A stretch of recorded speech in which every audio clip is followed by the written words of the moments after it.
بہت سے ہمارے مسلمان بھائی ایسے بھی ہیں جو صرف اور صرف جمعہ کے دن مسجد کا دروازہ دیکھتے ہیں، مسجد کا رخ کرتے ہیں۔ تو ایسے لوگوں کے بارے میں وہ لوگ سوال کر جاتے ہیں جو عابد ہیں، جو نماز پنجگانہ کے پابند ہیں، کہ یہ لوگ جنتی ہیں یا نہیں؟ یہ لوگ صرف اور صرف جمعے کی نماز پڑھنے کی وجہ سے بخشے جائیں گے یا نہیں؟ تو دیکھیے، اس سوال کا جواب بڑا ہی نازک اور بڑا ہی اہم ہے۔ وہ یہ کہ کسی بھی مسلمان کو آپ جنتی کا سرٹیفکیٹ یا جہنمی کے سرٹیفکیٹ نہیں دے سکتے ہیں۔ اس کے ظاہری عمل کو دیکھ کر آپ یہ نہیں کہہ سکتے ہیں کہ یہ شخص جہنمی ہے یا جنتی ہے۔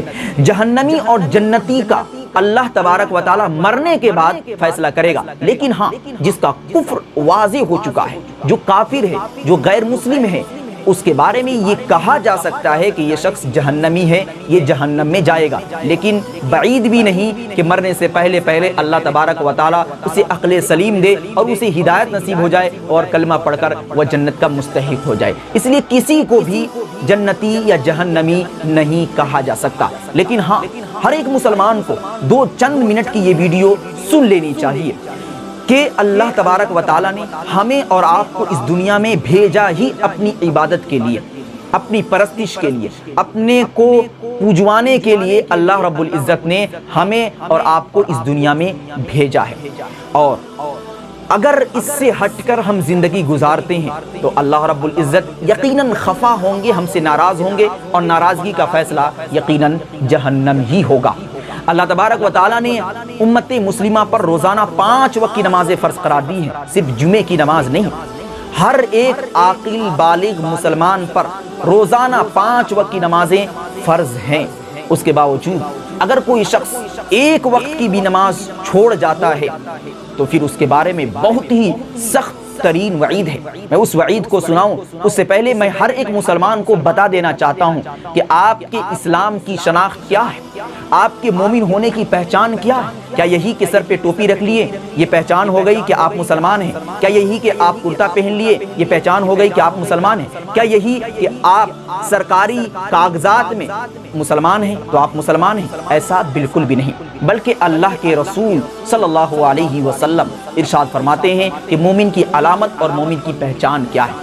لِكُلِّ شَيْءٍ عَلَمٌ وَعَلَمُ الْإِيمَانِ الصَّلَاةُ، کہ ہر چیز کی کوئی نہ کوئی علامت اور پہچان ہوا کرتی ہے، اور ایمان کی علامت نماز ہے۔ اب نماز کے ذریعے سے آپ پہچان سکتے ہیں، امتیاز کر سکتے ہیں کہ یہ شخص مومن ہے یا نہیں۔ اگر کوئی شخص مسلمان ہونے کا دعویٰ کرتا ہے، اس کے باوجود اس کے پاس اتنا وقت نہیں کہ وہ مسجد میں آ کر نماز پنجگانہ ادا کر سکے، تو میں سمجھتا ہوں کہ اس کا ایمان مکمل نہیں ہے۔ حالات تو کچھ اس قدر نازک ہو چکے ہیں، اس قدر بگڑ چکے ہیں کہ ہمارے اور آپ کے پاس دوستوں سے ملنے کے لیے وقت ہے، ہمارے اور آپ کے پاس غیر شرعی مجلسوں میں بیٹھنے کے لیے وقت ہے، ہمارے اور آپ کے پاس بیہودہ اور بکواس باتیں کرنے کے لیے وقت ہے۔ لیکن جس رب نے ہمیں پیدا کیا ہے، جس رب نے ہمیں ایسی عظیم ترین نعمت یعنی زندگی سے نوازا ہے، جس رب نے ہمیں ساری سہولتیں عطا کی ہیں، جس رب کے طفیل میں ہم کھاتے ہیں پیتے ہیں، کیا ہم اس سے ملنے کے لیے کچھ وقت نہیں نکال سکتے؟ کیا ہم اس کو سجدہ کرنے کے لیے کچھ وقت نہیں نکال سکتے ہیں؟ کیا ہم اس کو پوجنے کے لیے کچھ وقت نہیں نکال سکتے ہیں؟ ذرا دل پر ہاتھ رکھ کر اپنے آپ سے سوال تو کیجیے۔ اگر واقعتاً آپ کے پاس اتنا بھی وقت نہیں تو میں سمجھتا ہوں کہ آپ کا ضمیر مر چکا ہے۔ اللہ نے ہمیں زندگی بخشی ہے، اللہ کا ہم پر فضل ہے کہ اس نے ہمیں مسلمان کے گھر میں پیدا کیا۔ واللہ اگر ہم کسی غیر مسلم کے گھر میں پیدا ہوئے ہوتے تو کیا پتا ہمیں ایمان کی دولت نصیب ہوتی بھی یا نہیں۔ میرے مسلمان بھائیو، خاص طور سے جو نوجوان طبقہ ہے، میں انہیں مخاطب کر کے ایک بات ضرور کہوں گا کہ آپ چاہے کچھ بھی کریں لیکن نماز پنجگانہ کی پابندی ضرور کریں۔ آپ ہر ایک کام کریں، میں یہاں تک کہتا ہوں چوری کرے، ڈکیتی کرے، زناکاری، بدکاری، عیاشی، مکاری، سب کچھ کرے، لیکن نماز نہ چھوڑے۔ یہ بات میں اس لیے کہہ رہا ہوں کہ قرآن مقدس کے اندر اللہ تبارک و تعالی صاف طور پر ارشاد فرماتا ہے کہ ان الصلاۃ تنہا عن الفحشاء والمنکر، کہ نماز بے حیائی اور بری باتوں سے روک دیتی ہے۔ تو اگر آپ آج برے کام کو کرتے ہوئے نماز پڑھ رہے ہیں تو ایک وقت ایسا بھی آئے گا کہ یہی نماز آپ کو ان برے کاموں سے روک دے گی۔ اللہ کا فرمان ہے، تو آپ نماز کو خدا را کبھی بھی قضا نہ کریں، نماز کو ہمیشہ پڑھیں، اس سے بڑا فائدہ ہوگا۔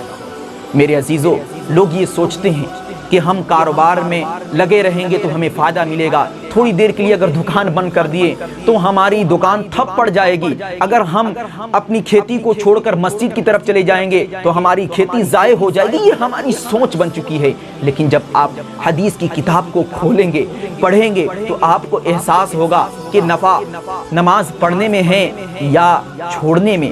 جب آپ قرآن اور احادیث کی کتابوں کو کھولیں گے تو آپ کو پتہ چلے گا کہ ہماری دکانوں کے اندر برکت نماز پڑھنے سے آئے گی یا چھوڑنے سے، ہماری کھیتی کے اندر ترقی نماز پڑھنے سے آئے گی یا چھوڑنے سے۔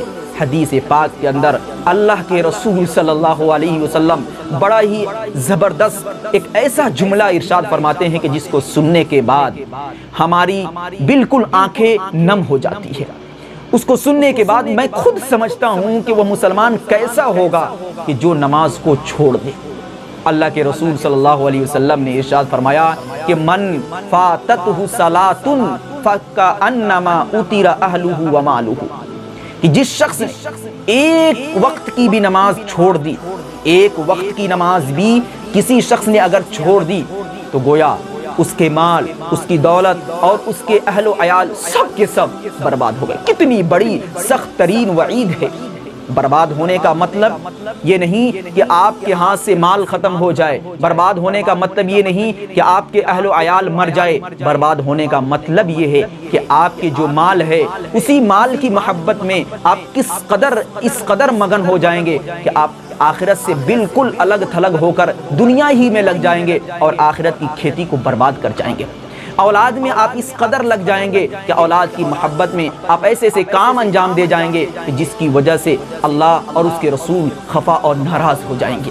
تو اللہ کے واسطے آپ نماز کو کبھی بھی نہ چھوڑیں، صرف جمعے مسجد کا رخ نہ کریں، ہمیشہ یہ کوشش کریں کہ ہم وقت سے 2 منٹ پہلے اللہ کے دربار میں حاضر ہو جائیں۔ میں امید کرتا ہوں کہ میری اس چھوٹی سی بات پر آپ حضرات عمل کریں گے اور میرے لیے بھی دعا کریں گے کہ اللہ تبارک و تعالی پوری امت مسلمہ کو نماز پنجگانہ کا پابند بنائے۔ السلام علیکم ورحمۃ اللہ وبرکاتہ۔ Thanks for watching. Don't forget like, comment, share and subscribe to Al Haq Media.